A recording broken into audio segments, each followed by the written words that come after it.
Audiobook do livro Problema do Ser, do Destino e da Dor, de Leon Denis. Primeira parte. O Problema do Ser. Capítulo 11. A vida no além. O ser humano, dissemos, pertence desde esta vida a dois mundos.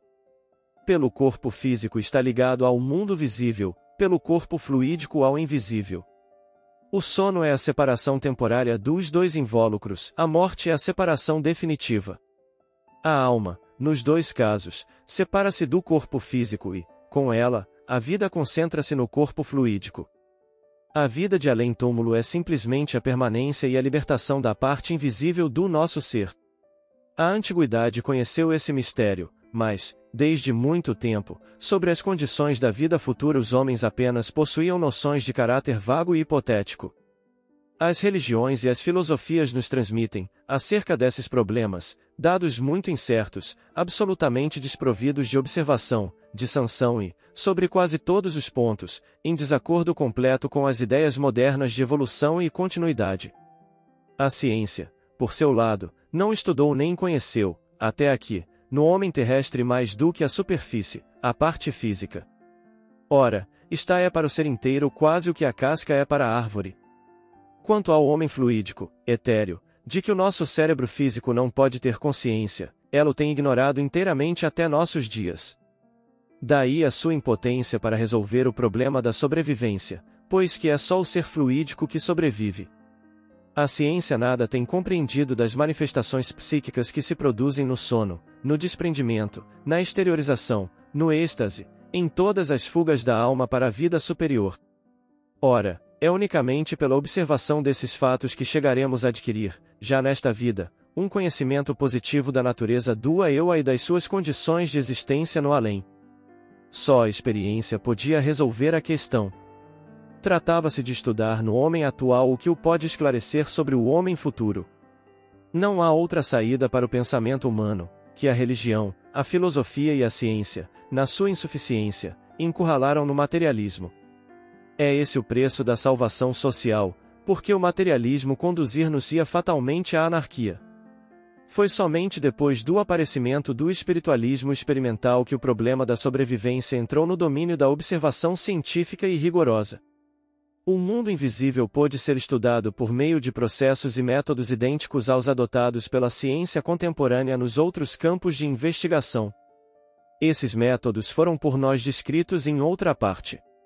E começamos por verificar que, em vez de cavar um fosso, de estabelecer uma solução de continuidade entre os dois modos de vida, terrestre e celeste, visível e invisível, como faziam as diferentes doutrinas religiosas, esses estudos nos mostraram na vida do além o prolongamento natural, a continuidade do que observamos em nós.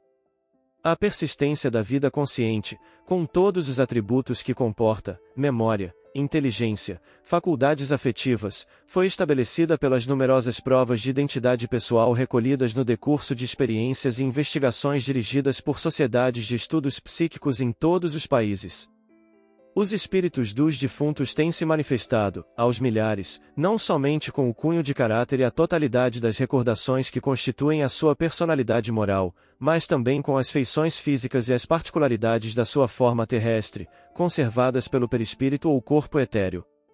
Este, sabemos, não é mais do que o molde do corpo terrestre e é por isso que as feições e as formas humanas reaparecem nos fenômenos de materialização. Ademais, o conhecimento das variadas condições da vida do além foi exposto pelos próprios espíritos, com o auxílio dos meios de comunicação de que dispõem. Suas indicações, recolhidas e consignadas em volumes inteiros de autos, servem de base precisa à concepção que atualmente podemos fazer das leis da vida futura. Na falta das manifestações dos defuntos, entretanto, as experiências sobre o desdobramento dos vivos fornecer-nos-iam já preciosos indícios sobre o modo de existência da alma no domínio do invisível. Na anestesia e no sonambulismo, como experimentalmente o demonstrou o Coronel de Rochas, a sensibilidade e as percepções não são suprimidas, mas simplesmente exteriorizadas, transportadas para fora. Daqui, já podemos deduzir logicamente que a morte é o estado de exteriorização total e de libertação do eu assensível e consciente. O nascimento é como que uma morte para a alma, que por ela é encerrada com o seu corpo etéreo no túmulo da carne. O que chamamos morte é simplesmente o retorno da alma à liberdade, enriquecida com as aquisições que pôde fazer durante a vida terrestre, e vimos que os diferentes estados do sono são outros tantos regressos momentâneos à vida do espaço. Quanto mais profunda for a hipnose, tanto mais a alma se emancipa e afasta.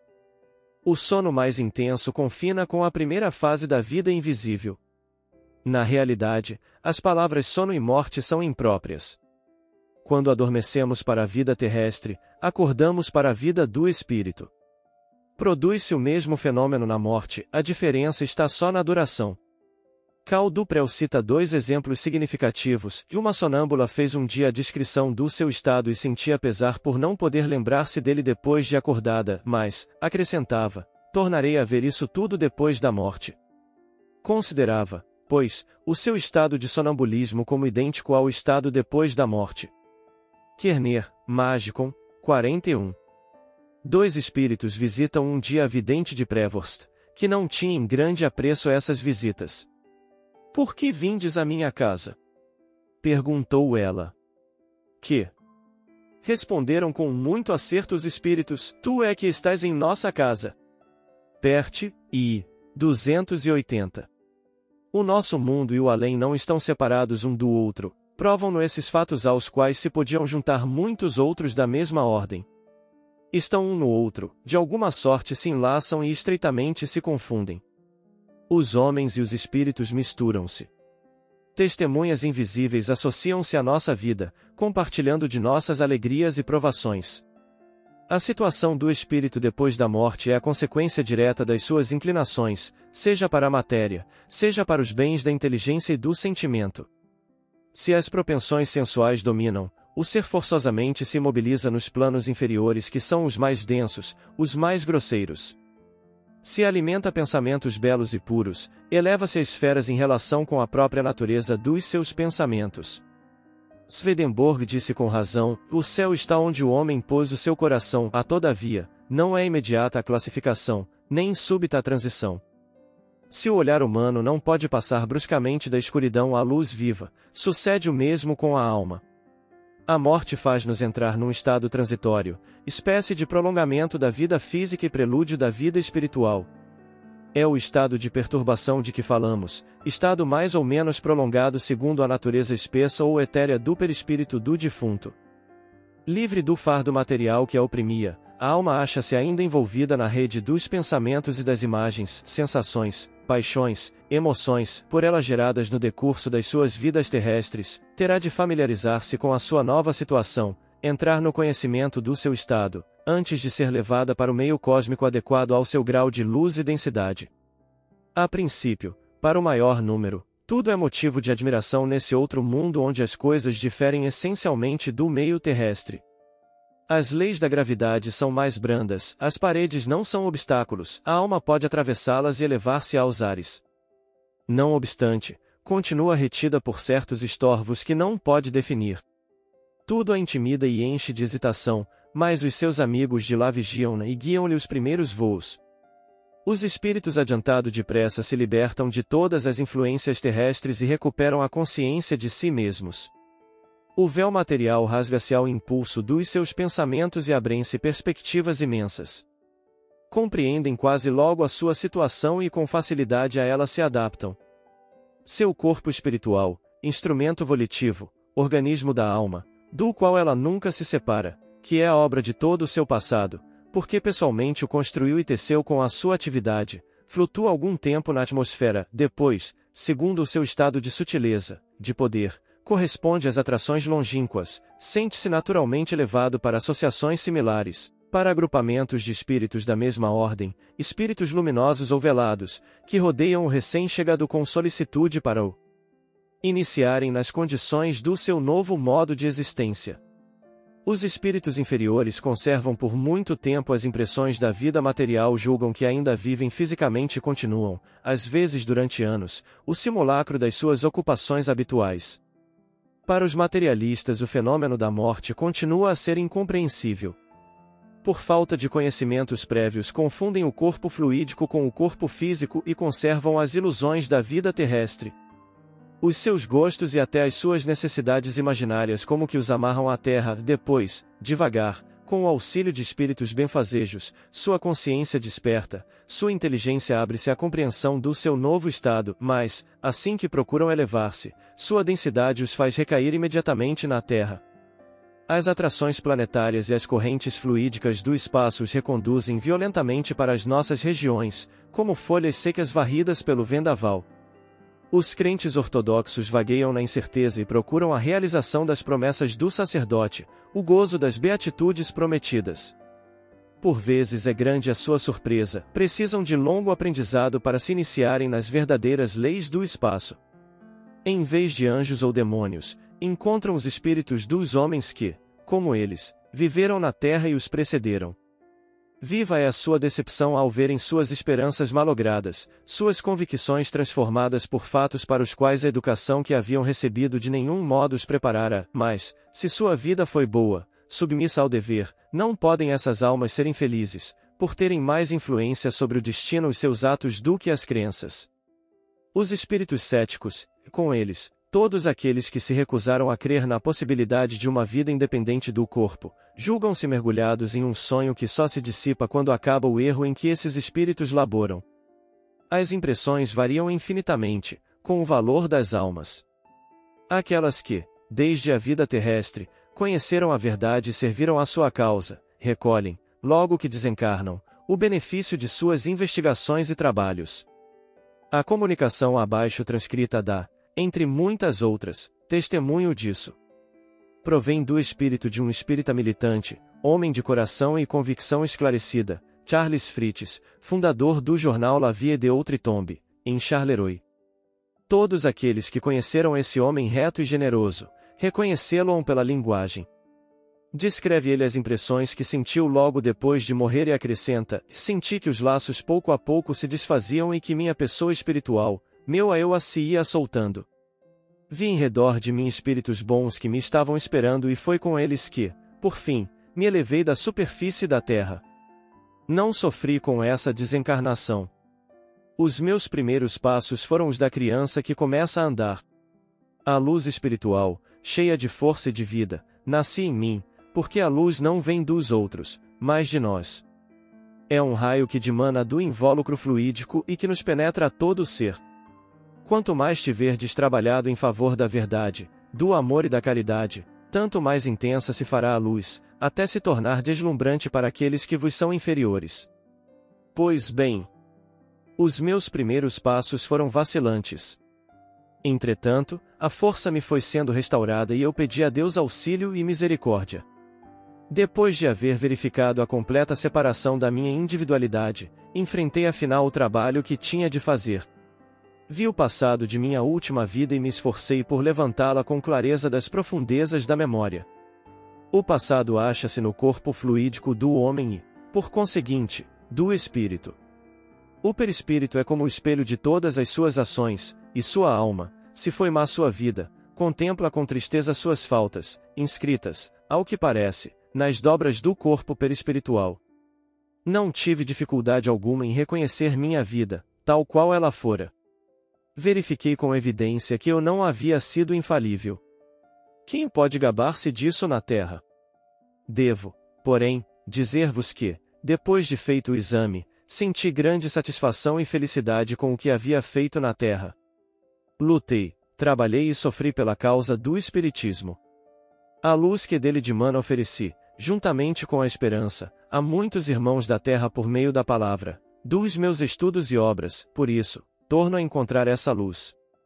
Sou feliz por ter trabalhado em reerguer a fé, os corações e a coragem. A todos, pois, recomendo a fé inabalável que eu tinha e que se vai aurir no Espiritismo. Tenho de continuar a desenvolver-me para rever o passado das minhas encarnações anteriores. É um estudo, um trabalho completo que tenho de fazer. Vejo bem uma parte desse passado, mas não a posso definir muito bem, conquanto esteja completamente desperto. Dentro de pouco tempo, espero, essas vidas passadas hão de aparecer-me com clareza. Possuo luz bastante para poder caminhar com segurança, vendo o que está na minha frente, o meu futuro, e presto já o meu auxílio a espíritos infelizes. A lei dos agrupamentos no espaço é a das afinidades. A ela estão sujeitos todos os espíritos. A orientação de seus pensamentos leva-os naturalmente para o meio que lhes é próprio, porque o pensamento é a própria essência do mundo espiritual, sendo a forma fluídica apenas o vestuário. Onde quer que seja, reúnem-se os que se amam e compreendem. Herbert Spencer, num momento de intuição, formulou um axioma igualmente aplicável ao mundo visível e ao mundo invisível. A vida, disse ele, é uma simples adaptação às condições exteriores. Se é propenso às coisas da matéria, o espírito fica preso à terra e mistura-se com os homens que têm os mesmos gostos, os mesmos apetites. Quando é levado para o ideal, para os bens superiores, eleva-se sem esforço para o objeto dos seus desejos, une-se às sociedades do espaço, toma parte nos seus trabalhos e goza dos espetáculos, das harmonias do infinito. O pensamento cria, a vontade edifica. A causa de todas as alegrias e de todas as dores está na consciência e na razão, por isso é que, cedo ou tarde, encontramos no além as criações dos nossos sonhos e a realização das nossas esperanças. Mas o sentimento da tarefa incompleta, ao mesmo tempo que os afetos e as lembranças, trazem novamente a maior parte dos espíritos à Terra. Todas as almas encontram o meio que os seus desejos reclamam e hão de viver nos mundos sonhados, unidos aos seres que estimam, mas também aí encontrarão os prazeres ou os sofrimentos que o seu passado gerou. Nossas concepções e nossos sonhos seguem-nos por toda parte. No surto dos seus pensamentos e no ardor de sua fé, os adeptos de cada religião criam imagens nas quais supõem reconhecer os paraísos entrevistos. Depois, pouco a pouco, se apercebem de que essas criações são fictícias, de pura aparência e comparáveis a vastos panoramas pintados na tela ou a afrescos imensos. Aprendem, então, a desprender-se deles e aspiram a realidades mais elevadas, mais sensíveis.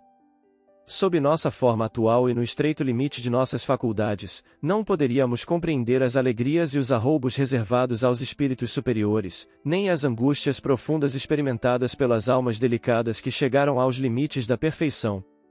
A beleza está por toda parte, só os seus aspectos variam ao infinito, segundo o grau de evolução ou depuração dos seres. O espírito adiantado possui fontes de sensações e percepções infinitamente mais extensas e mais intensas do que as do homem terrestre. Nele, a clarividência, a clareaudiência, a ação à distância, o conhecimento do passado e do futuro coexistem numa síntese indefinível, que constitui, segundo a expressão de F. Myers, o mistério central da vida. Falando das faculdades dos invisíveis de situação média, esse autor assim se exprime: o espírito, sem ser limitado pelo espaço e pelo tempo, tem do espaço e do tempo conhecimento parcial. Pode orientar-se, achar uma pessoa viva e segui-la. É capaz de ver no presente coisas que aparecem para nós como situadas no passado e outras que estão no futuro. O espírito tem conhecimento dos pensamentos e emoções que, da parte dos seus amigos, se referem a ele.